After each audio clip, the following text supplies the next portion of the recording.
আপনি কুকুর? কাকে? আমাকে বলছেন? হ্যাঁ, আপনি কুকুর? হ্যাঁ, কি বলে এই ক্যামেরা? না না, ক্যামেরা অফ হবে না, ক্যামেরা চলবে এবং আমি যেটা বলছি সেটি আপনি শুনুন। কি বলছেন? আমি বুঝতে পারছেন না, মানে টেস্ট করছেন। আপনি কুকুর? টেস্ট না না, আপনি কুকুর কাসেদুজ্জামান সেলিম।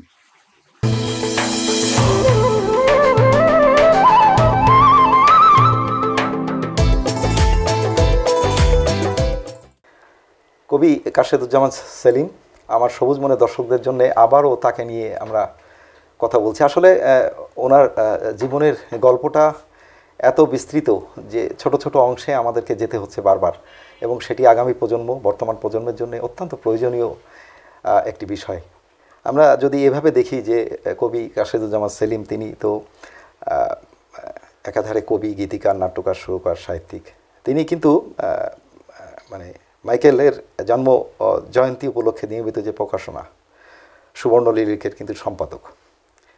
তারপরে তিনি হচ্ছেন সভাপতি মধুসূদন একাডেমি, সাগরদাড়ি, কেশবপুরের, যেটি মূল Michael academy, Michael Madhusudan academy, তার সভাপতি দীর্ঘ বছর তিনি কিন্তু কাজ করছেন। এছাড়াও বাংলাদেশের অন্যতম প্রাচীন সংগঠন, ঐতিহ্যবাহী সংগঠন, যেটি মানে বলা যায় যে বিদগ্ধজনদের চারণভূমি, যশোর ইনস্টিটিউট, সেই যশোর ঐতিহ্যবাহী যশোর ইনস্টিটিউটের তিনি হচ্ছেন সহসভাপতি এক, প্রাক্তন ছিলেন। তিনি অন্যতম সংগঠন প্রাচ্য সংঘের তিনি বর্তমান অ্যাক্টিং প্রেসিডেন্ট। তিনি গাংচিল সাহিত্য সংস্কৃতি পরিষদের স্থায়ী সদস্য, বাংলাদেশ বেতার এবং টেলিভিশনের গীতিকার এবং নাট্যশিল্পী, বাংলাদেশ টেলিভিশনের সঙ্গীত পরিচালক।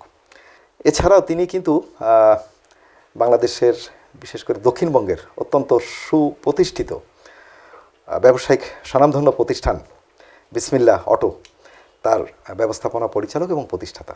তার জীবনের গল্পটা আসলে অনেক বড়, কিন্তু তার আমরা যেটা দেখেছি যে তার লেখার মধ্যে সাদা সরল নিরাভরণ প্রচেষ্টা এবং প্রান্তিক সাধারণের জন্য তার সবসময় প্রয়াস।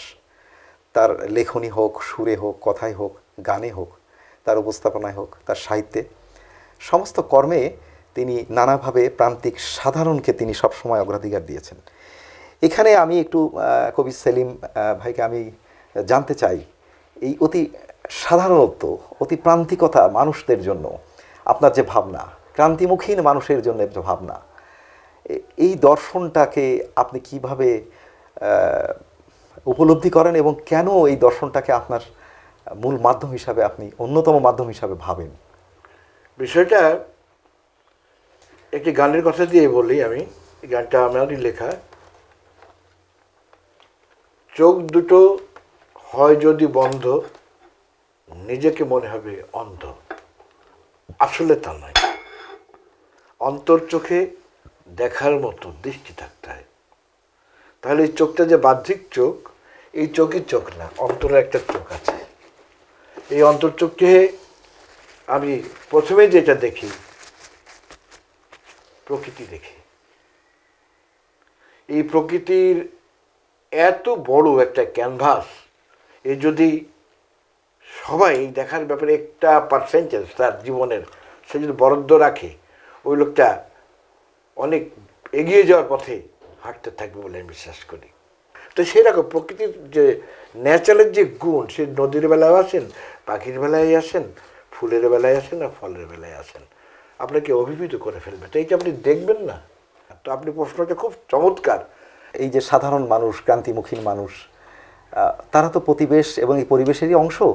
তাহলে আপনি কি পরিবেশ, প্রকৃতি এবং এই মানব সত্তা, সাধারণ মানুষ সত্তা, যেটা একে অতি সাধারণ মানুষ যারা, মানে এই সত্তাটাকে আপনি একসাথে দেখছেন, একভাবে দেখছেন, এক পথে ভেবে নিয়েই আপনি সেই প্রেরণাকে লিখেছেন বা আপনার কর্মে প্রতিফলন করেছেন?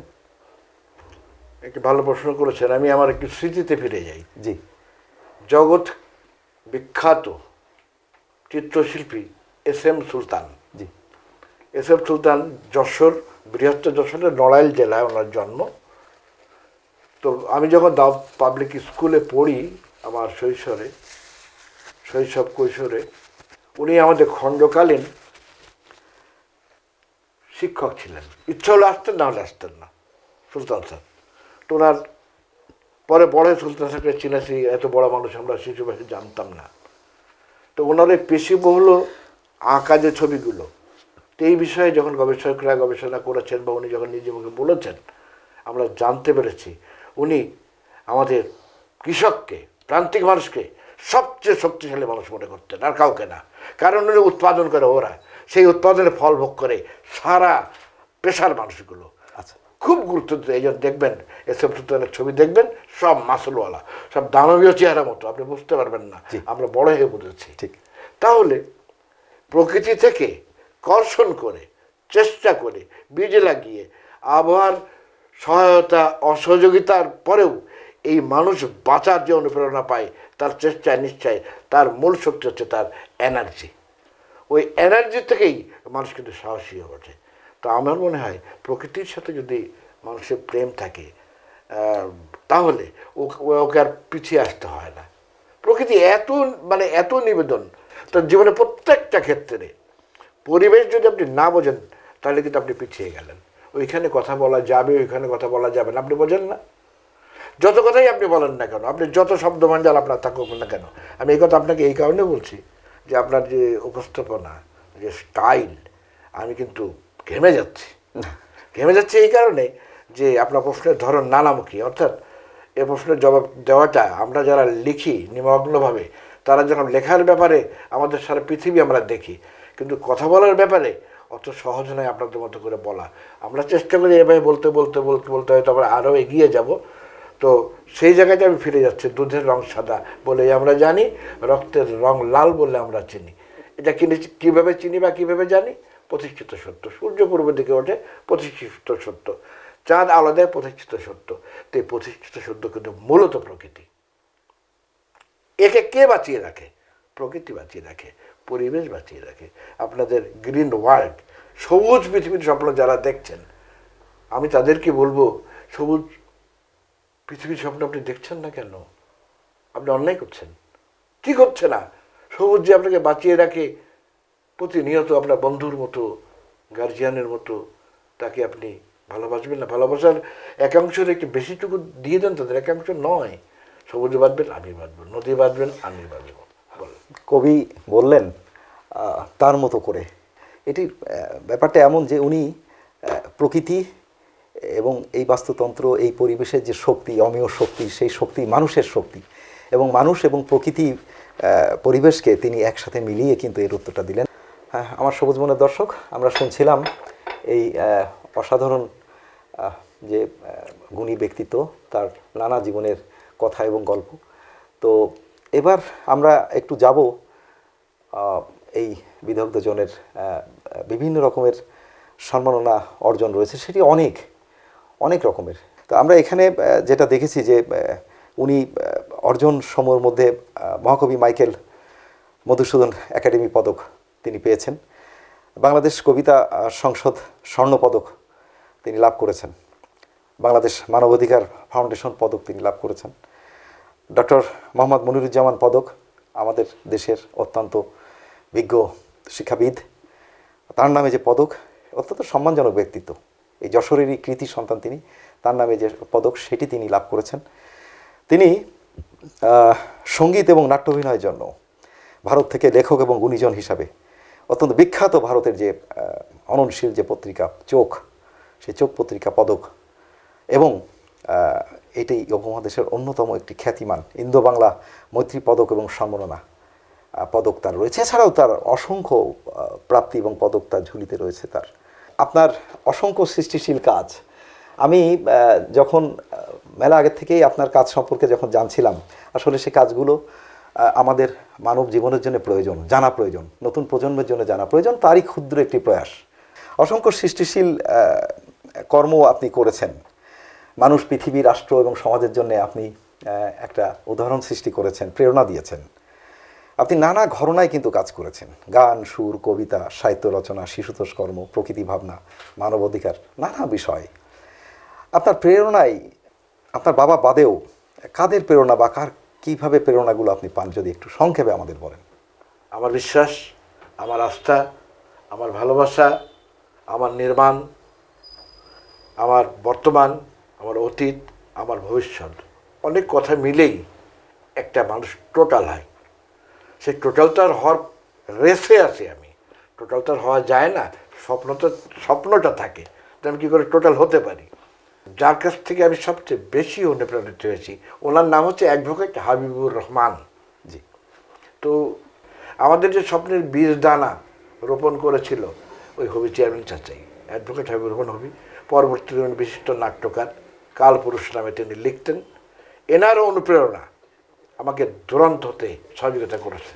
তারপরে হচ্ছে পারিবারিকভাবে তো আমার তো সাংস্কৃতিক পরিমণ্ডলে আমাদের বেড়ে ওঠা, আমাদের আব্বা, আমার চাচা, আমার পরিবারের অন্যান্য সদস্যরা সকলে সাংস্কৃতিক মনা ছিলেন জন্মসূত্রে কেন আমার দাদা বড় আর্টিস্ট ছিলেন, তার দাদা, তার ভাইয়েরা সব এই ছিল, ঘরানাটা এরকমই ছিল। আসলে আমি এই বাড়িতে তো অনেকের সাথেই থাকি, তাই না? জি। আব্বা নাই, মা নাই, কিন্তু ভাই বোনরা আছে, আমার সন্তানেরা আছে। আমি যেখানে বসে অ্যাকচুয়ালি কাজটা করি সেই জায়গাটা আপনাকে নিয়ে যাই। জি জি, অবশ্যই অবশ্যই, হ্যাঁ অবশ্যই। সেটার প্রতি তো আমার দর্শকের বিশাল একটা পিপাসা রয়েছে, জানার আগ্রহ রয়েছে। চলুন আমার সবুজ মনের দর্শক, আমরা কবির সেই প্রকৃতি ঘেরা যেখানে বসে তিনি সৃষ্টিশীল লেখনীগুলো লেখেন, সেই জায়গাটায় আমরা কবির সাথে যেতে চাই এবং সেখানকার আমার দর্শকদের কাছে সেই জায়গাটা সম্পর্কে জানাবো এবং সেখানে বসেই আমরা বোধহয় আমাদের বাকি আলাপ এগিয়ে নিতে পারি। আরে পরিবেশ আসেন।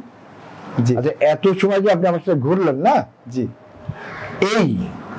এই জায়গাটাতেই আমার যত গবেষণা ধর্মী কাজ, যত লেখালেখি, যত স্বপ্নের তসবি দানার মতো মুক্ত দানা বোনা অক্ষরের নিয়ে যে আমি কাজ করি, শব্দ বর্ণ বাক্য নিয়ে, এই জায়গাটাতেই আমার সবচেয়ে স্বচ্ছন্দময় জায়গা।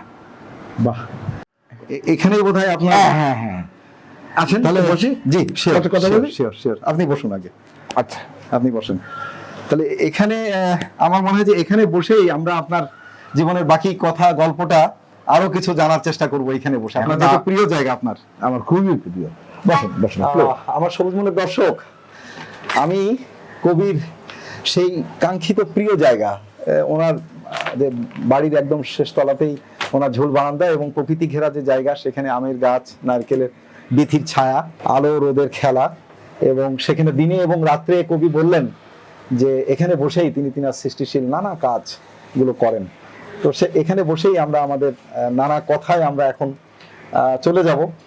তো আমাদের প্রিয় কবি কাসিরুজ্জামান সেলিম, আমরা তার সব থেকে প্রিয় জায়গাটাই এসে বসলাম এবং সেখানে তার সৃষ্টিশীল নানা কাজের অংশ রয়েছে। আমরা তার সামান্য কিছু অংশ, প্রিয় অংশ আমরা হয়তো আমাদের সবুজ মনের দর্শকদের জন্য তুলে ধরার চেষ্টা করবো। আসলে জ্ঞানভিত্তিক যে সৃজনশীল নেতৃত্বের মানবিক ছোঁয়া এবং তার সৃজনশীল লেখা এবং কর্মের যে প্রকাশ আমরা দেখেছি, সেটি তেনার বহু যুগ ধরে তিনি পরিচালনা করেছেন, তিনি চর্চা করেছেন।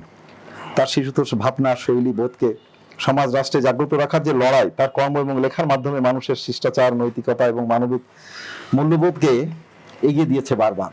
ফিরে যাচ্ছি আমার কবির কাছে। প্রিয় কাসিরুজ্জামান সেলিম ভাইকে আবারও আমরা বলতে চাই যে আপনি একজন মানে মনে প্রাণে মানুষকে ভালোবেসেছেন। অসাম্প্রদায়িক চেতনার যে যুদ্ধ, সেই যুদ্ধে আপনি সবসময় সাবলীল। তো এখানে আপনি আপনার লেখনীর মধ্যে কিন্তু আপনার কবিতা, গানের ছড়ায়, সাহিত্যের সৃষ্টিশীল জায়গায় আপনি নানাভাবে নানা উদ্ধৃতি টেনেছেন। আমি এক জায়গায় পড়ছিলাম, আমি নোট রেখেছি যে কারণে, যে আপনি লিখেছেন, নামাজ রোজাই খোঁজো আল্লাহ, পূজায় খোঁজো ভগবান, যারে ডাকো হৃদয় দিয়ে, যার মনেতে সে মহান। আপনি আরেক জায়গায় আপনি লিখেছেন, জাত বিভেদ যাক না চুলোই, বিশ্ব দেখুক এক মানুষ, কোন সে প্রাণে চায় না সুখ, সে যে ডেকে আনে দুঃখ। তো আপনি চমৎকার ভাবে একটা উদ্ধৃতি চেনেছেন, যেটি একটি মানে একটা দর্শন আমাদের কাছে, হ্যাঁ, সমাজের কাছে, যেটি একটা মানে মানে আমাদেরকে স্বীকার করতে হয় হৃদয়ের অন্তঃকরণ থেকে, যে কথাটা আপনার ছাত্রটা সবার কাছে পাথেয় হয়ে রয়েছে।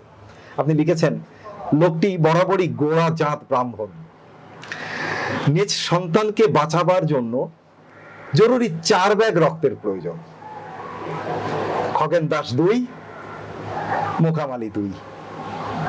ছোট্ট কথা, কি চেতনা, মানুষকে মানুষের প্রেমের বন্ধন। আপনার এই যে অসাম্প্রদায়িক চেতনার, মানুষকে ভালোবাসার যে প্রজ্ঞা মেধা, যেটি আপনি আপনার লেখনী এবং কথায়, বক্তব্যে, সেমিনারে, সব জায়গায় আপনি কাজ করেছেন, লিখেছেন, বলেছেন। আমার দর্শকদের উদ্দেশ্যে যদি আপনি এই বিষয়টি আরেকবার একটু আপনি বিশ্লেষণ করেন, আপনার মনের কথাটা, এই অসাম্প্রদায়িক চেতনার জায়গাটা। ধন্যবাদ। আমাদের প্রাথমিক পাঠ্য শিক্ষা আছে যে মুখে যা বলো অন্তরে যে বিশ্বাস করো সেইটাই ইমানের পূর্ব শর্ত। তাহলে আপনার প্রশ্নটা ছিল সাম্প্রদায়িকতা এবং অসাম্প্রদায়িকতা। জি, প্রশ্নটা বেশ কঠিন, কিন্তু যার পক্ষে যাবে সে খুশি, যার বিপক্ষে যাবে সে অখুশি। কিন্তু আমার যা বলা, আপনি কথার ভিতরে বলেছেন যে দর্শন সম্বন্ধে, দর্শন কি, আপনার কি দর্শন? তার আগে আপনাদের মাধ্যমে বলতে চাই, দর্শন মানে আমি কি বুঝি? দর্শন মানে দেখা, চোখ খুলে দেখা, উন্মুক্ত ভাবে দেখা, চারিপাশ দেখা, আকাশ দেখা, গাছ দেখা, বনবনের দেখা, লতাপাতা দেখা, জাগ্রত মানুষ দেখা, চলন্ত মানুষ দেখা। এই চলন্ত মানুষের ভিতরেই জাত বিভেদ, জাতপাত, শ্রেণী বৈষম্য, প্রেম, প্রাণ প্রকৃতি, এই মানুষগুলোকে ঘিরেই, অর্থাৎ এটা আবর্তিত হয়েই এই প্রাণ, প্রেম, প্রকৃতি, পরিবেশ। আমরা জন্ম থেকে একজন মানুষ সারা পৃথিবীর কেউ সাম্প্রদায়িকতা, অসাম্প্রদায়িকতা নিয়ে জন্ম নিয়ে আসেনি। খুব পরিষ্কার। जब कोई शिशु रोता है उसका रोने की आवाज में सब खुशी मन लग जाता है। এটা বাংলাটা যদি একটু বলেন। যখন যে জাতের, যে রঙের, যে ধর্মের, যে বর্ণের, যে সমাজের একটি শিশু জন্ম নেয়, ওর প্রথম অস্ত্র আছে কান্না। ও কেঁদে দিয়ে চিৎকার করে জানায় আমি এসেছি। এটি তার ভাষা, প্রথম ভাষা, প্রথম ভাষা। তাহলে ওইখানে কবি বলছে তোমার जब कोई शिशु रोता है वो सबसे पहले रोता है, उसके रोने की आवाज में सब खुशी मन लग जाता है, সবাই খুশি হয়ে যায়। তারপরেই বলছে এসি কাম করে চলো, এরকম কাজ তোমাকে করে দিতে হবে। তুমি মরে গেলে জগৎ কাঁদবে, তুমি হাসবে। জগৎ কাঁদবে তোমার জন্য, তুমি হাসবা। আর তুমি আসার সময় কিন্তু তুমি কান্না করে এসেছিলে, মরার সময় তুমি হাসতে হাসতে যেতে হবে। তো সেই কারণেই আমি অসাম্প্রদায়িক মানুষের কথা বলছি না, সাম্প্রদায়িক মানুষের কথা আমি বলছি না। আমি বলছি আমি মানুষের সাথে থাকা মানুষ, যেহেতু আমার বিশ্বাসটা এরকম।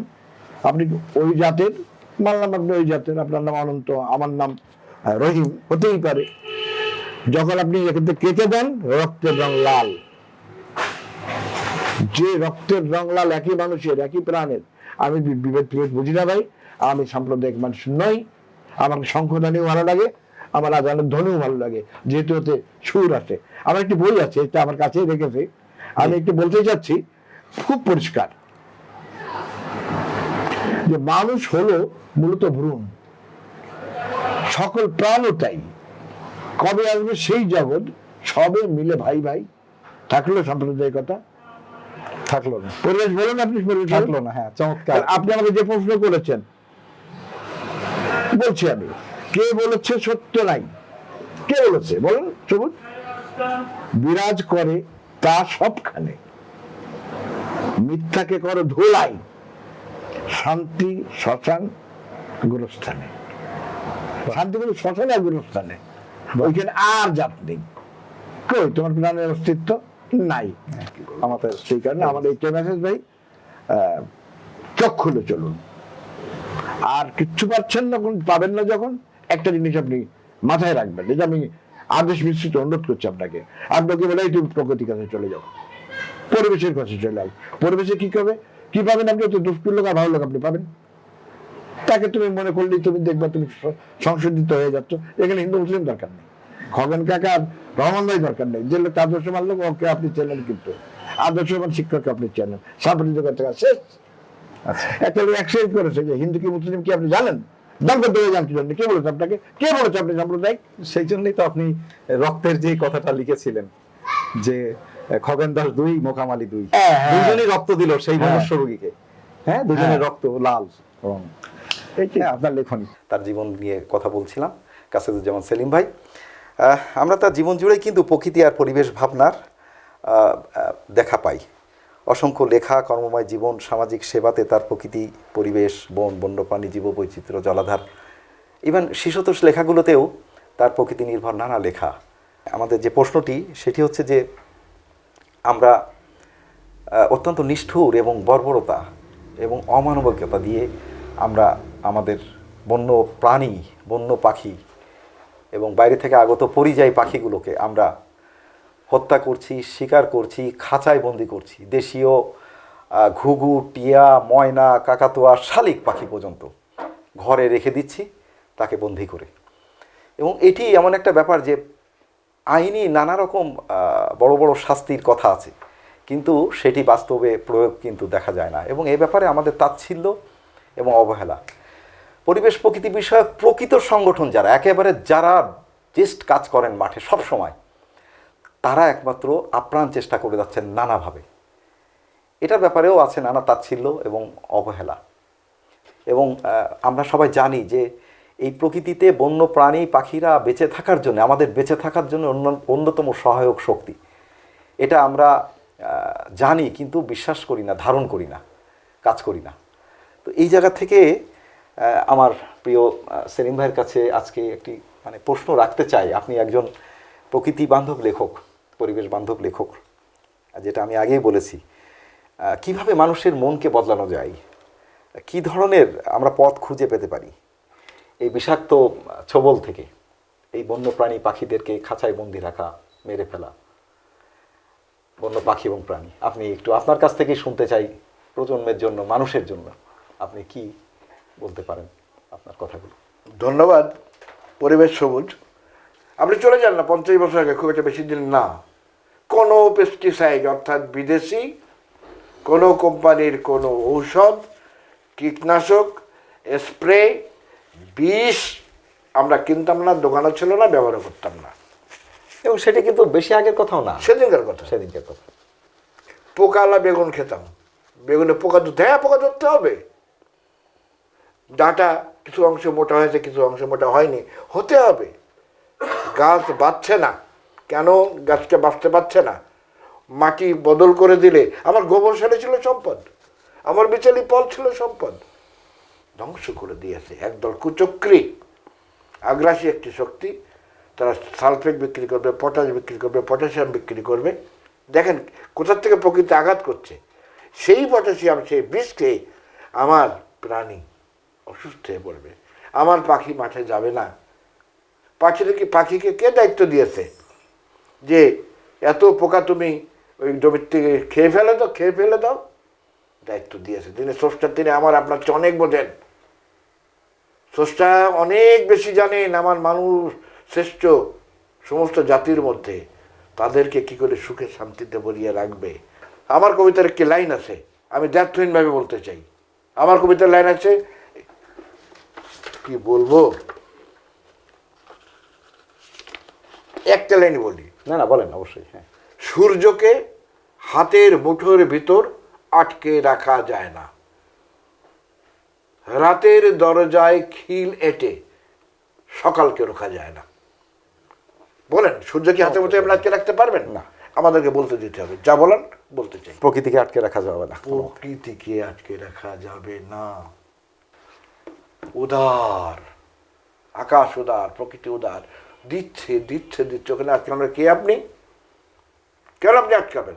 সবুজ বাঁচাতে হলে মানুষকে সুস্থ করতে হবে, মানুষের চেতনাটা সবুজ করতে হবে।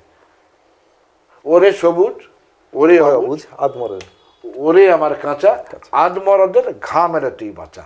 সেই আমল থেকে তো মেরে চর্চা করে আসছি। আপনি বাঁচাবেন না, মানুষকে বোঝাবেন না, তার জন্যে এই পরিবেশ সবুজের মতো লোকটা লড়াই করে যাচ্ছে।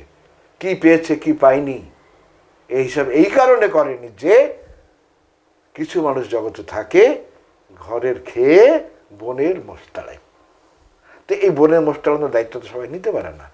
আমার একটি কথা খুব পরিষ্কার, সবুজ নিয়ে যারা কাজ করছে, পরিবেশ নিয়ে যারা কাজ করছে, এরা আমাদের আত্মীয়। রক্ত সম্পর্ক আত্মীয়তা না, আত্ম সম্পর্কে আত্মীয়তা। এই লোকগুলোর পাশে আমাদের সবাইকে দাঁড়াতে হবে। আমাদেরকে ভুল আপনারা বোঝেন, অন্য পর্যায়ের লোকজনকে, এদেরকে ভুল বুঝবেন না। এরা আপনার অক্সিজেনের ব্যবস্থা করার জন্যে, ব্যবস্থার জন্য নিজেদেরকে নিবেদিত করে দিয়েছে। আমাদের দেশে পাখি পাখি সম্বন্ধে যদি আপনি আমাকে বলতে বলেন, আমি বলবো, আরে ভাই পাখি আপনার বাড়িতে আছে, পরিবেশ কথা বুঝে না, জি জি একদম ঠিক কথা। ডাকা লাগে না, ও ভালোবাসা বোঝে। আপনার উচ্ছিষ্ট খাবার আপনি তাকে দেন, কোথায় সমস্যা? আপনার উচ্ছিষ্ট খাবার তাকে, অতিরিক্ত খাবারটা ছড়িয়ে দেন একটা নির্ধারিত জায়গায়, 1, 2, 3 দিনের মধ্যে বাকি সে নির্ধারিত খেয়ে যাবে। বিশ্বাস করেন আমার কথা আপনি? ঠিক পিঁপড়ে এসে খেয়ে যাবে, খাবে না? ঠিক তাই। আপনি দেবেন না কেন? কি ধরনের জ্ঞানের মধ্যে দিচ্ছেন? তাহলে পাখির খাবারের জন্য ও ভালোবাসার দায় আপনার কাছে কিন্তু আসবে। ও আবার ডিউটিও পালন করবে, খেয়াল করবেন আপনার পোকামাকড়গুলোকে ও খেয়ে নেবে। ঠিক তাই। কিন্তু অপকারী পোকা যত আছে অপকারী যতগুলো আছে ওগুলো কিন্তু ও খেয়ে নেবে, উপকারী ও কিছু বলবে না। তো ওটা দায়িত্ব পালন করছে না? তা ও একটা অর্ডার অফ কমান্ডের ভিতরে আছে না? সে যে সত্যিই থাক, ওর একটা দায়িত্ব আছে। আপনি তাকে দিব্যি মেরে ফেলেন, আপনার এক পায়ের ডলায় 100টা পিঁপড়ে একবারে মরে যায়, 100 পিঁপড়ে মারার কে আপনি? 100টা প্রাণ হত্যাকারী না আপনি? বলেন পিঁপড়ে প্রাণ নেই?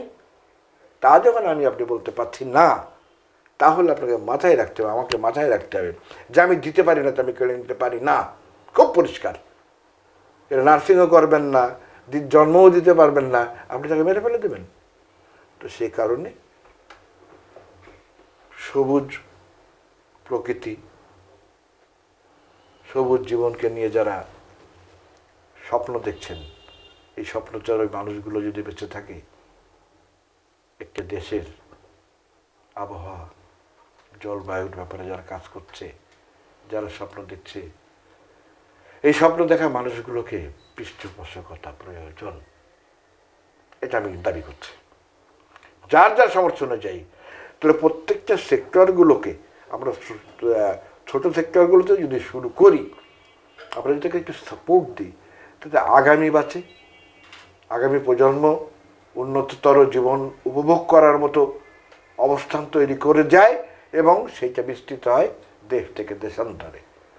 গাছের ঋণ পাখির ঋণ শোধ করতে পারবেন না ভাই, বট গাছ পেতেন না, বৃহৎ গাছ বট গাছ আপনি পেতেন না। পাখি পরাগায়ন করে, কোনো মানুষই জন্ম দেয় না বট গাছকে, পাখি ছোট করে ফল নিয়ে যায়, সেই ফল কোথায় ফেলবো নিজেও জানে না, প্রাকৃতিকভাবে ও কিন্তু ছড়িয়ে দেয় গাছে, কোনো গাছে হয়, গাছ তলায় হয়, কোনো বিল্ডিংয়ের কার্নিশে হয়, পোড়ো বাড়িতে হয়, অথবা মলের মাধ্যমে তার ওই যে মল, সেই মলের দিয়ে একটা গাছ তৈরি হয়ে যায়। আমি প্রায় এই কথাটা বলি যে ক্ষুদ্র বীজ দানায় যে বৃক্ষ জন্ম নেয়, সবচেয়ে বৃহৎ বৃক্ষ, তার নাম বটবৃক্ষ। ঠিক। আপনি অস্বীকার করেন? কে দিয়েছে? প্রকৃতির পরিবেশ দিয়েছেন এটাকে। সুন্দরবন মানে একটা বড় ব্যাপার, বড় প্রাপ্তি। একটি বনের কি কাজ! কবে সমুদ্র তলে আমরা জমে যেতাম, কবে! ওই ঝড় ঝঞ্ঝা টর্নেডো আয়লা কে ঠেকায় বুক পেতে? সুন্দরবন। খুব পরিষ্কার। ওই বৃক্ষ, ওই প্রাণী, আপনি প্রাণীর কথা বলেছেন, জি, সেই প্রাণীর বৈচিত্র্য কথা বলেছেন। পরিবেশ সবুজ, আমি আপনার প্রশ্নতে আমি আপ্লুত জি যে আপনি সঠিক জায়গাগুলোতে নক করছেন। সুন্দরবনে বাঘ, ব্যাঘ্র, টাইগার পৃথিবীর একটা সম্পদ, কি আমাদের একক সম্পদ? সারা পৃথিবীর সম্পদ। রয়্যাল বেঙ্গল টাইগার হচ্ছে খুব বড় ব্যাপার। এই রয়্যাল বেঙ্গল টাইগারের জীবনযাপন বলে ওর খাবার ও জোগাড় করে, অথচ বন্দি করে খাবারের জোগাড়ের ব্যবস্থা করেন আপনি। বন্দি করে ফেললে কিন্তু ওর খাবার কিন্তু কিনে খেতে হচ্ছে, কি একটা যন্ত্রণা! তাহলে ওর স্বাধীনতা আপনি ব্যাঘাত ঘটাচ্ছেন, এতে আমার আপত্তি আছে। চাতক পাখি না খেয়ে মরে যাবে এবং সমুদ্রের পাড়ে তার বসবাস, সমুদ্রের পাড়ে চাতক পাখির বসবাস। সেই চাতক পাখি যতদিন বর্ষার জল না পাবে, ততদিন ওই চাতক পাখি জল খাবে না। বর্ষা আসবে, সে বর্ষার ডিস্টিল ওয়াটারটা সে খাবে। তাহলে পাখি যদি এত সেন্সিটিভ হতে পারে, জীবন দিয়ে দেবে, কিন্তু অন্য জল সে খাবে না। এখান থেকে আমি লেসন নিতে পারি না? তাহলে প্রকৃতির আমাদের শিক্ষা, পাখি বন্দি করা যাবে না। আপনার এক ওয়াক্ত স্বাদের জন্য আপনি খান, অন্য প্রাণীতে গরু ছাগল মহিষ ঘোড়া বেড়া আপনি জবাই করে খান, তো 10 কেজি 20 কেজি 2 মণ 4 মণ করে হয় গোশ। একটা বাবুই পাখি একটা জাল দিয়ে একটা না ধরে আপনি একবারেই 500 বাবুই পাখি আপনি ধরে ফেললেন। একটি বাবুই পাখি বাসা বানাতে বেরোতে সারা জগতে কোনো মানুষ। কি চমৎকার কথা, সেটাই বলেন আপনি কি বিস্ময়কর, সেটাই। একটা বাবুই বাসা বানাতে দেখান তো আপনি, ঝড় বৃষ্টিতে ওর থাকে একটা তাল গাছের পরে এরকম দোলে, উপরে যায় না, হারিয়ে যায় না, ওর সেফটির জন্যে ভিতরে একটা ঘর করে ওর নিরাপত্তার জন্যে। আমার বক্তব্য হচ্ছে ভাই, পাখি নিধন করা যাবে না। শিকারী যারা আপনারা ছিলেন শৌখিন, তখন দেশে প্রকৃতি ব্যালেন্স করবার জন্যে শিকারটা অ্যালাউড ছিল না, শৌখিনভাবে কেউ কেউ করতো। এখন আর সেদিন নেই। আপনি তো কীটনাশক দিয়ে বীজ দিয়ে ধ্বংস করে ফেলছে, ধ্বংস করে ফেলেছেন। আপনি ধারাবাহিকতা পাবেন না। ফাঁদ পেতে ধরছি আমরা, হ্যাঁ, দূষণের কারণে যেটা হচ্ছে রাসায়নিক কারণ তো রইলই, তাহলে ফাঁদ পেতে ধরছি, হ্যাঁ, জাল দিয়ে ধরছি। একটা পাখির কথাই বলি, এই মারার অধিকার আমাদের নামের বিরোধী মানুষ পরিষ্কার করে, কোনো প্রাণ বৈচিত্র্য নষ্ট করা যাবে না। এই কাজটা আমরা যারা করছি এবং যারা উৎসাহিত দিচ্ছি, ভুল করছি। যে প্রাণ আপনি জন্ম দিতে পারেন না, ও প্রাণ আপনি হত্যা করতে পারেন না। চমৎকার। আমার প্রিয় সবুজ মনের দর্শক, আমরা শুনছিলাম যে প্রকৃতির একটা বড় বিশ্লেষণে উনি গেলেন এবং প্রকৃতির সাথে সংশ্লিষ্ট যারা প্রাণীকুল রয়েছেন, প্রাণ বৈচিত্র্য রয়েছে, সেগুলোকে আমাদের বাঁচানোর জন্যে আমরা যে প্রয়াসটা নেওয়া উচিত সেই ব্যাপারে কিন্তু উনি কথা বললেন। আমরা ওনার লেখনী এবং ওনার নানা বক্তব্যেও কিন্তু আমরা এই প্রকৃতি নির্ভরতা পাই। আমি এই শৈশব কৈশোর ঘেরা কবির সেই নদী, যে নদীকে ভালোবেসে তিনি পার করেছিলেন তার শৈশব কৈশোর, সেই নদীর কাছে একটু জিরানোর জন্য বসলাম। তিনি তার জীবনে হারিয়ে ফেলেছিলেন তার প্রিয় প্রথম সন্তানকে, ঐশিক। তিনি মারা গিয়েছিলেন 26 বছরের টকবকে সেই তরুণ যুবক, যিনি কক্সবাজারে সমুদ্র ভ্রমণে যেয়ে তিনি মারা গিয়েছিলেন। সমুদ্রের তার সলিল সমাধি এবং পরবর্তীতে তার লাশ খুঁজে পাওয়া যায়। তো বাবার কাঁধে সন্তানের লাশ, আবার এই বাবাই সেই প্রিয় সন্তানের মৃত্যুকে কেন্দ্র করে যে লেখা যে স্মরণিকা, তো সেটি তিনি সম্পাদনা করেছিলেন।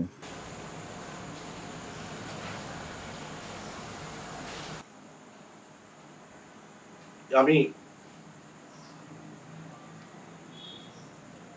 এমন একটা বিষয়ে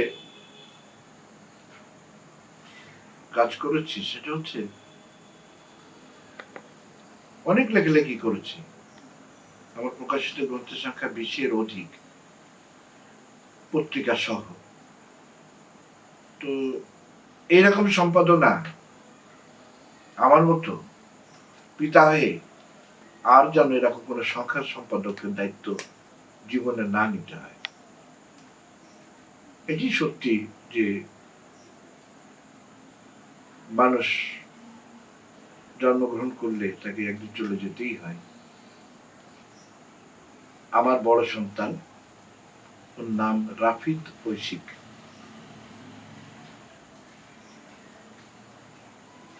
পাঁচ বন্ধু মিলে কক্সবাজার সমুদ্র সৈকতে পরিবারের অনুমতি নিয়ে বেড়াতে গেল। ওর জন্ম তারিখ 7 নভেম্বর 1994। আর ও যেদিন আমাদের সাথে মানে ঘড়ির সাথে সুতোর যে বিচ্ছিন্নতাটা, ওটা 17 সেপ্টেম্বর 2021। 4 বছর হলো ও চলে গেছে। একটা সান্ত্বনা এরকম ছিল যে সমুদ্র ওকে ফেরত দিয়েছে তার স্বভাবের কারণে, তবু অনেকেই হারিয়ে যায়। সন্তানটা ফিরে এসছে, বাড়িতে তাকে দাফন করতে পেরেছি, হাজার হাজার লোকের উপস্থিতি ছিল। তো শোককে শক্তিতে রূপান্তর করবার জন্য আমি মনে করলাম ওটা উপলক্ষে ওরা যে স্মরণ সংখ্যা করি, ওর অনেক দিনের স্মৃতি, সেটা ঐশিক স্মরণ সংখ্যা। নাম দিলাম এক বুক কান্না। সেই সংখ্যা থেকেই আমি কয়েকটা লেখা পড়ছি, আপনাদের শোনাচ্ছি। আমার কবিতা ছিল না কি পাষণ্ড পিতা, আমার ইচ্ছা করে কবরের মাটি খুঁড়ে দেখে আসি তোকে, আগাছার জমিতে তোকে শুইয়ে দিয়ে এলাম একদম একা। কি পাষণ্ড পিতা, সবাইকে রেখে সাক্ষী, বাস্তবের প্রকাশ্য নির্মমতায় আমি যে বধির। আজ কি করবো বল, আমি আর কোনোদিন তোর মাস্টার হব না। তোকেও ছাত্র হয়ে পড়া না পড়ার দোষে চোখ থেকে জল ঝরাতে হবে না। একবার বাম হাত আর একবার ডান হাত বেতের সামনে পাততে হবে না কখনো তোকে আর। তোর শিশুবেলার খেলনা এরোপ্লেন, রেলগাড়ি গুলো শোকেছে রাখা আছে রে। ঘাস, মাটি, গাছের ছায়া, মুক্ত বাতাস, অন্ধকার সবই তো তোর শান্তির ঘুমের জন্য সহায়ক। আরে খোকা, জানিস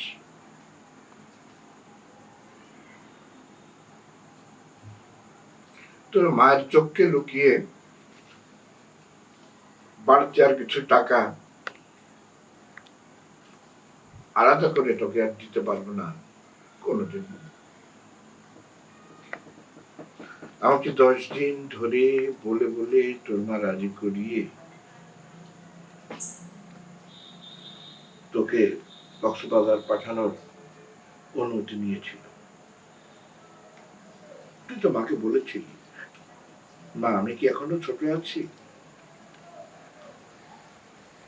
মা আমি তোমার মাথা ছিঁড়ে পছন্দ করছি, আমি সাবধান থাকবো, পানিতে যাব না, দেখবো দূর থেকে। সেই তুই পানিতেই ডুবে ফিরে আমি লাশ হয়ে সর্বশেষে হিমায়িত অ্যাম্বুলেন্সে ফিরলি মা বাবার ঠিকানায়। তোকে উৎসর্গ করে যেহেতু আমি সম্পাদনা করেছি, মনের কথা তো কবি লেখকরা লিখেই প্রকাশ করে। তুই মৃত্যুর দিন এসেছিলি, সবাই তোর জন্য কেঁদেছিল। জন্মের সময় তুই কেঁদেছিলি, আমরা এসেছিলাম, মরণের সময় তুই হাসলি, আমরা সকলে কাঁদছিলাম। আমি আমার সমস্ত দর্শকদেরকে নিয়ে আবার কথা বলছি। আমি এই কবি গীতিকার কাসিরুজ্জামান সেলিম ভাইয়ের কাছে আবারও আমার দর্শকদেরকে নিয়ে ফিরবো। আপনি কুকুর, কাকে আমাকে বলছেন? হ্যাঁ আপনি কুকুর। হ্যাঁ কি বলে এই ক্যামেরা? না না, ক্যামেরা অফ হবে না, ক্যামেরা চলবে এবং আমি যেটা বলছি সেটি আপনি শুনুন। কি বলছেন? আমি বুঝতে পারছেন না, মানে কি মানে টেস্ট করছেন? আপনি কুকুর, না না, আপনি কুকুর কাসিরুজ্জামান সেলিম, এই কথাটা অনেকটা বলেন না এটাই সত্যি। আমি আপনাকে ফিরে যাই কথাটাই। আপনার দীর্ঘ বছর আগে একজন ভক্ত দর্শক, আপনি আজ থেকে প্রায় 40 বছর আগে আপনি আপনার ব্যতিক্রম ধর্মী একটি চরিত্রে অভিনয় করেছিলেন, কুকুর কাসিরুজ্জামান সেলিম। আপনি এই কথাটা একজন দর্শক আপনাকে বলেছিল, অনেক চমৎকার স্মৃতির গল্পটা আমি শুনেছিলাম। আমি আপনাদের স্মরণ আছে? ভাই অদ্ভুত একটা ব্যাপার, কি বলছেন? আচ্ছা ঠিক ঠিক ঠিক, আপনার কি মনে পড়ে? না না না, মনে পড়েছে, কিন্তু এই তথ্য তো আপনার পাওয়ার কথা না। হ্যাঁ, কিন্তু আপনার জীবন কর্ম নিয়ে কাজ করতে যে নানা জনের সাথে আমাদের টিম যেতে হয়েছে, আপনার সম্পর্কে জানতে হয়েছে। তোমার কিন্তু যশোরেও না, বাইরে। Yes. এবং আপনি একটা অনবদ্য ব্যতিক্রমী একটি চরিত্রে অভিনয় করেছিলেন এবং সেই আপনার ভক্ত হয়ে গিয়েছিলেন সেই দর্শক, এবং তিনি আপনার সাথে তার যখন দেখা হয় আপনাকে প্রশ্ন ছুড়ে দিয়েছিলেন যে আপনি কুকুর কাশেরুজ্জামান সেলিম না। Yeah. আমার সবুজ মনের দর্শকদের উদ্দেশ্যে আমি সেই চমৎকার সেই ঘটনা একটু যদি সংক্ষেপে বর্ণনাটা আপনি না, না, আমাকে ঠিক আছে, ঠিক আছে। সরি, হ্যাঁ, আমার মনে পড়ছে, কিন্তু সেটা তো অনেকদিন আগের কথা, তো আপনার জানার কথা না। আমার মনে পড়ছে, কারণ এখানে তো একটা ইতিহাস হয়েছে। জি সে ইতিহাসে মহানায়কটা আমিই ছিলাম। জি জি জি, একদম সত্যি। তা আমার মনে হয় যে সেই যে আপনার ভক্ত, যে দর্শক ওই আপনার সেই নাটকটি দেখেছিল এবং ব্যতিক্রম ধর্মী একটি কুকুরের চরিত্র, হ্যাঁ, এবং সেই কুকুরের চরিত্রটাই ছিল মূল নায়ক। আপনি সংক্ষেপে যদি আমাদেরকে সেই স্মৃতিচারণের জায়গায় একটু নিয়ে যান, যে একটি কুকুর চরিত্রে মানুষ হয়ে আপনি অভিনয় করেছেন এবং আপনাকে সম্বোধন করছেন আপনি সেই কুকুর কাশেরুজ্জামান সেলিম না, প্রশ্ন করেছিল, এরকম একটি ব্যাপার আপনার জীবনে ঘটেছিল, সেটি যদি আমার দর্শকদের একটু বলেন। আপনি আমাকে অনেক পিছনে নিয়ে চলে গেলেন। আমি তখন টক বলে চলি, হ্যাঁ রে না করি, না কে হ্যাঁ করি, শিল্পের ক্ষেত্রে। তো একটা কম্পিটিশন হচ্ছে, ন্যাশনাল কম্পিটিশন হচ্ছে। এটা হচ্ছে আপনার মুক্তিযুদ্ধ চেতনা বিকাশ ফোরামের উদ্যোগে বাংলাদেশের বহু নাট্যদল এসছে। 15 দিনের একটা নাট্য প্রতিযোগিতা। তো আমাদের যশোরের, আমি যখন রূপকার নাট্য গোষ্ঠী তার প্রধান ক্যারেক্টার গুলো সাবস্ক্রাইব করি। তো আমাদের রাইটার ছিলেন অ্যাডভোকেট হাবিবুর রহমান, ওনার ছন্দ নাম ছিল কালপুরুষ। তো 15-20 দিনে আমি আমার যারা অগ্রজন তাদের সাথে আলাপ করলাম, করে জিজ্ঞাসা করলাম কি করে। তো আমাকে আমার সিনিয়র বলেছিল, এক কাজ করো, তোমার বাড়ির সামনে তো 1-10টা কুকুর রেখে ওদের আচরণ গুলো ছিল একটু খেয়াল করো। তো তারই ধারাবাহিকতায় মঞ্চে যেটা ঘটলো, এইবার মধ্যে বেঁধে গেল। সেটা নিয়ে প্রথম শো, হাজার হাজার লোক, আমি কুকুর। আমার ক্যারেক্টার নাম কুকুর। কুকুর হচ্ছে আমার শব্দ হচ্ছে আমার মুখের শব্দকে বিক্রি করে দিলাম আমি। এই সত্য তারা কিনে দিল। যতদিন এই চাকরিতে আমি থাকবো ততদিন আমি কোনো কথা বলতে পারবো না, এই সত্য আমাকে চাকরি দিয়ে হবে। এবং কুকুরের স্বরে ভঙ্গিমায় আপনাকে জবাব দিতে হবে 100 আমাকে নেবে দেয়। এই শর্তে আপনি ওই চাকরিতে আপনাকে নেওয়া হবে। তো ঘটনাটা তো আপনি বুঝতে পারছেন, একটা বিজ্ঞাপন দিল পত্রিকায়, বিজ্ঞাপনে সকলেই উপস্থিত হলো, ওই সকলে উপস্থিত হলো কুকুর নিয়ে। এখন যিনি বস, ওই যে পরীক্ষা, ইন্টারভিউ বোর্ডে বসের ম্যানেজার আছে, তার একমাত্র মেয়ে আছে এবং তিনি আছেন। এক একজনকে যাচ্ছে, নাম লেখাচ্ছে, তাদেরকে পরীক্ষা নিচ্ছে। আমিও সেখানে একজন অংশগ্রহণকারী মাত্র। আমি গিয়ে দেখলাম প্রায় 15 জন এসছে, 15 জনের হাতেই দামি শিকল, দামি দামি কুকুর, শেফার্ড, অ্যালসেশিয়ান, সব নানান কুকুর তাদের সাথে। যখন নাম যাচ্ছে আব্দুর রহমান, তখন আমার সাহেব কুকুর নিয়ে যাচ্ছে, তার পরীক্ষা নিচ্ছে। আমি তো দেখতে পাচ্ছি না, আমি তো বাইরে অপেক্ষা করি, আমার নাম আছে, ফিরে আসছে। এবার আমার পালা, রাজীব মাহমুদ, আমি চলে গেলাম। তো ওরা এরকম করে বলছে, আপনি রাজীব মাহমুদ, তো আপনার কুকুর কোথায়? এগুলো তো আমরা কুকুর নেবো, আমরা তো মানুষ নেবো, আপনার কুকুরটা ছুটে গেছে নাকি? আপনি কি, আমরা একটু বুঝতে পারছি, আমরা কুকুর নিয়ে আসবো। ইন্টারভিউ হচ্ছে, প্রত্যেক মালিকের সাথে তার কুকুর নিয়ে আসতে হবে। কুকুর নিয়ে আসতে হবে। আপনি এসছেন, আপনার সাথে তো কুকুর নেই। কুকুর নেই। আপনি কি বললেন? আমার বাড়ির জন্য, আমার এরিয়ার জন্য, আমার বাগান বাড়ির জন্য, আমার রুমের জন্য আমি যেখানে ইচ্ছে সেখানে তাকে রাখবো। সেই কুকুরটা আমি চাকরি দেবো, ওর খাওয়া দাওয়ার সমস্ত দায়িত্ব এত, এবং ওর জন্য আপনারা প্রত্যেক বছর 50,000 টাকা পাবেন এজ এ মালিক হিসেবে। আর একটা শর্ত, এখানে পোস্ট বানানোর জন্য আপনারা 2-3 মাস ট্রেন আপ করে দিয়ে যাবেন, ওই জন্য এই বাড়ি তখন তার বাড়ি হয়ে যায়। Very good. তাই বলে দেখুন, আমার তো কুকুর নেই, তো আমি কুকুর নিই। তাহলে আপনি ইউ গো নাও, ব্যক্তিগত মালিকের মেয়ে বলছে আপনি তাহলে চলে যান। হ্যাঁ ব্যক্তিগত ফ্যামিলি আমার স্যার আমার কিছু কথা ছিল আমি আমি কুকুর মানে আনিনি না কুকুর আমার নেইও আপনি যদি অনুমতি দেন আমি কিছু কথা বলতে চাই এই কথা শোনার সময় বাবু আমার নেই পাপা ওরাকে চলে যেতে বলে আর তুমি একটু সবসময় বেশি কথা বলবে একটা মানুষ আসছে কথা বলবে শোনা যাবে না শোনা কি অপরাধ বলো বলো যাবে না মনে হয়ে গেলে করতে লাগলো তো যাই হোক কত বাড়ালে বেড়ে যাবে আমি বলে আপনি কেন কুকুর নিয়ে আপনি কেন কুকুরের চাকরি করতে এসছেন স্যার সত্যিকার করতে আমি ইউনিভার্সিটির পড়া শেষ করেছি আমি গরিব মানুষের সন্তান গ্রাম থেকে এসেছি আমার একটা চাকরি ভীষণ প্রয়োজন সবচেয়ে বেশি প্রয়োজন আমার নিজের জন্য না প্রয়োজনটা আমার মা ভীষণ অসুস্থ চিঠি লিখে মাকে উত্তর দিতে পারছি না কত তিনটা চিঠি এসে পড়ে আছে বাবা নেই বাড়িতে বোনের পড়াটা বন্ধ হয়ে গেছে মাস্টার চাকরি খুব প্রয়োজন আমি কুকুরের চাকরিটা করতে পারবো আমার চাকরির প্রয়োজন, এই কুকুরের চাকরিটাই আমাকে দেন। মানুষ হিসাবে আপনি ওখানে বলছেন, মঞ্চে হাজার হাজার লোক দেখছে, হ্যাঁ আপনি নিজেই প্রার্থী কুকুর হিসেবে। একজন বেকার যুবকের যে আত্মনাদ সেখানে রয়েছে, সেই আপনার সেই আবেগটা চলে আসছে, সজল চক্ষু, অসাধারণ, মানে একজন অভিনয় শিল্পী। আপনি এমন একটা প্রশ্ন আমাকে করবেন না, আমি সেগুলো ফিরে যাচ্ছি।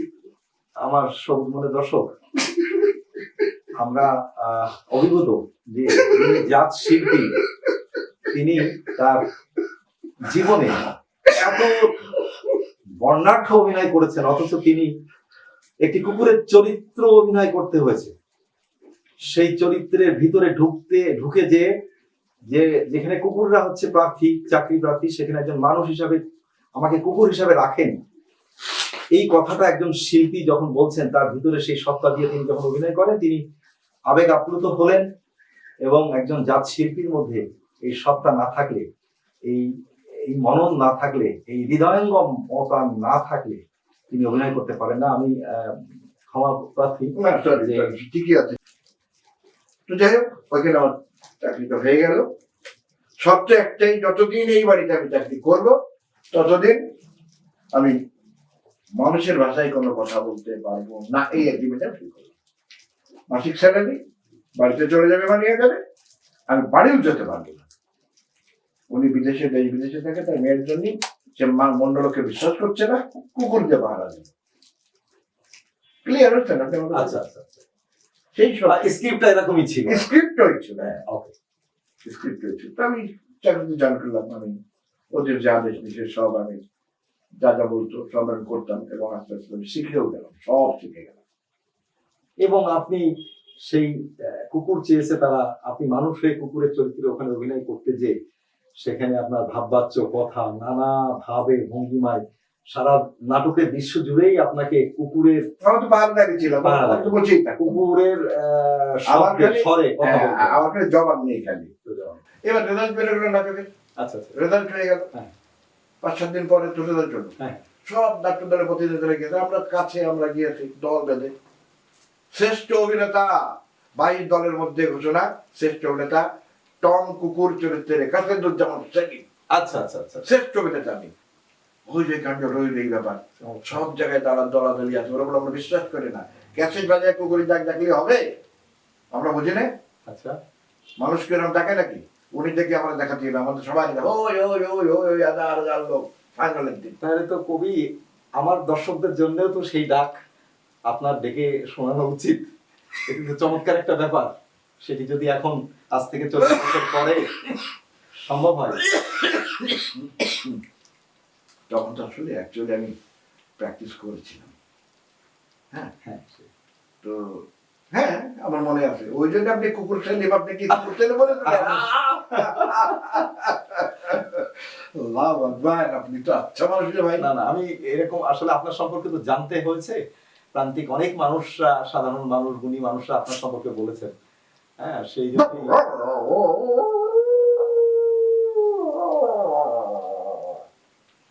কোন পর্যায়ের কুকুর বুঝতে পারছেন?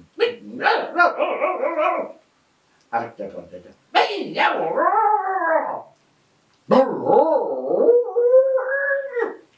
এইরকম করে বলতাম তখন। একদম বাচ্চার চমৎকার চমৎকার চমৎকার।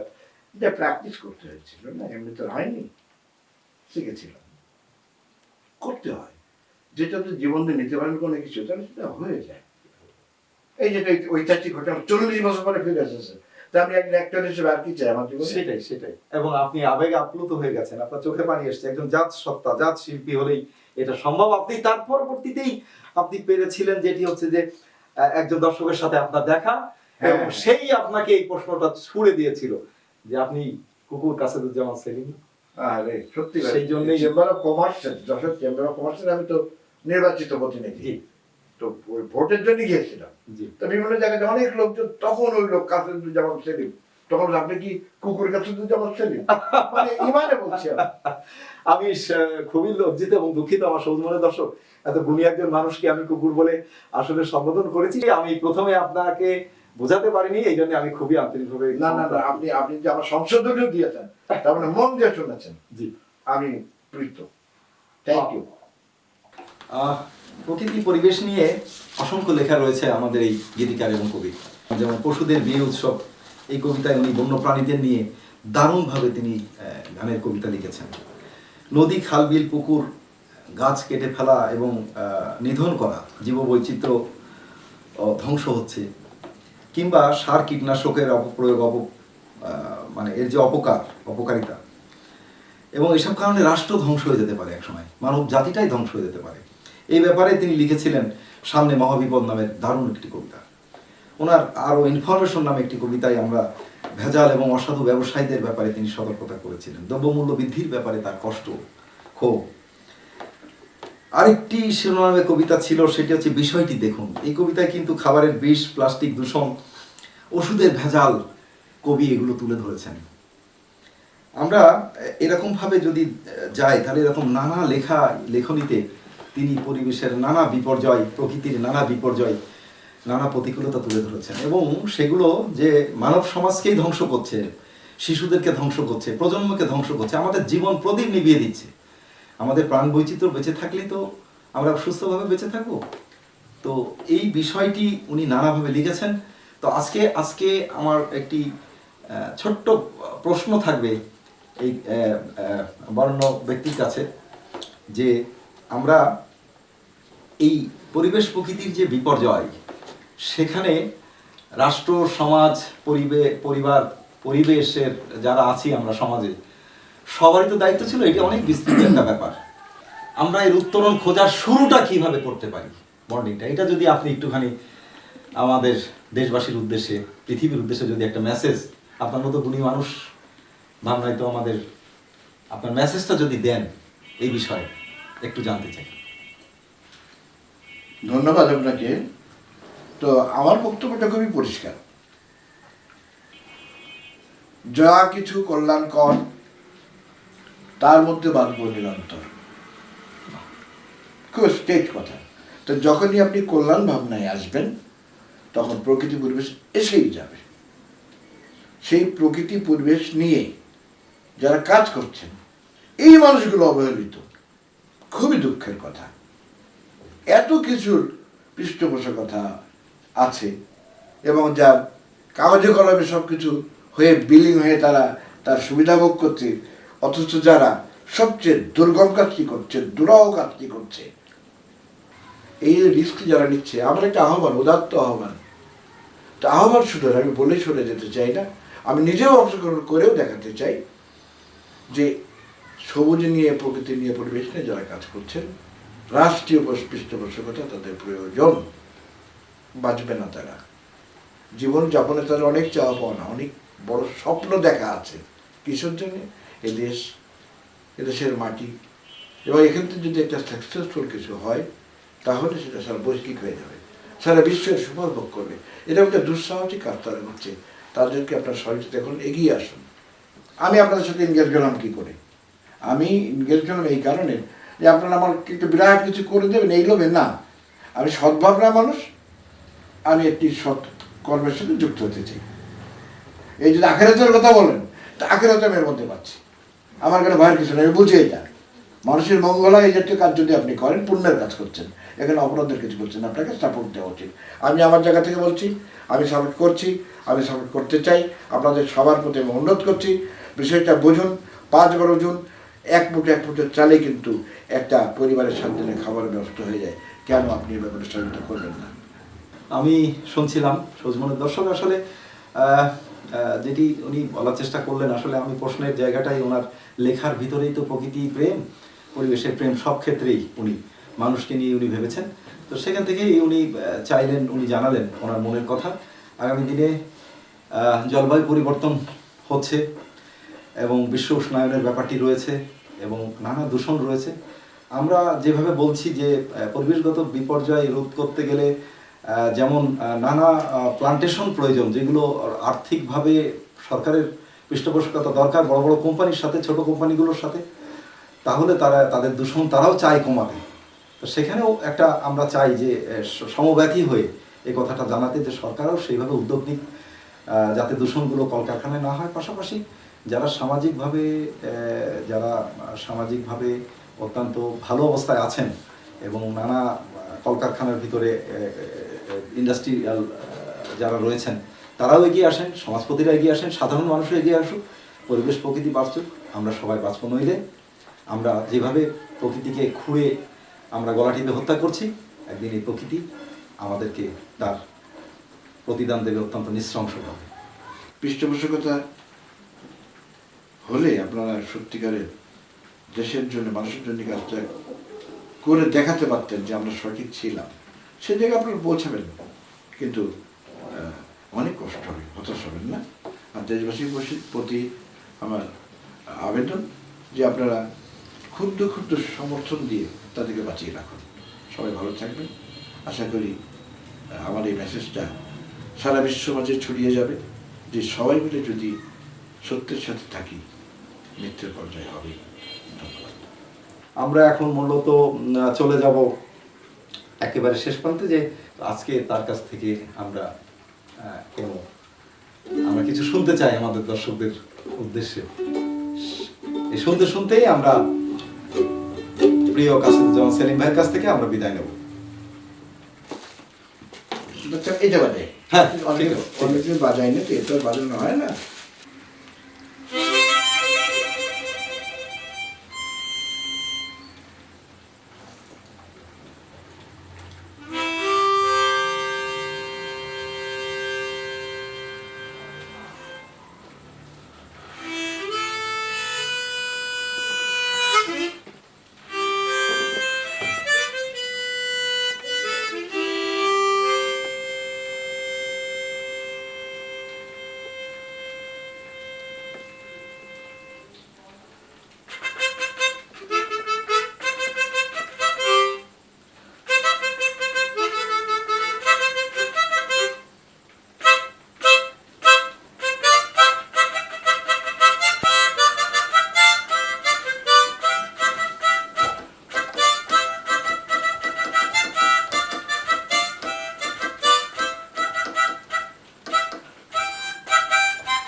বাহ বাহ বাহ, চমৎকার।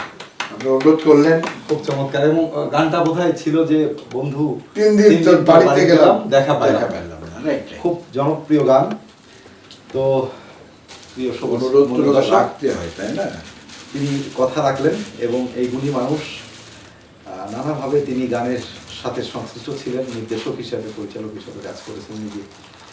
তো আজকে তার সেই মাউতর গানের সুরের ধ্বনি দিয়েই আমাদের আজকের এই আয়োজনের শেষে চলে এসেছি।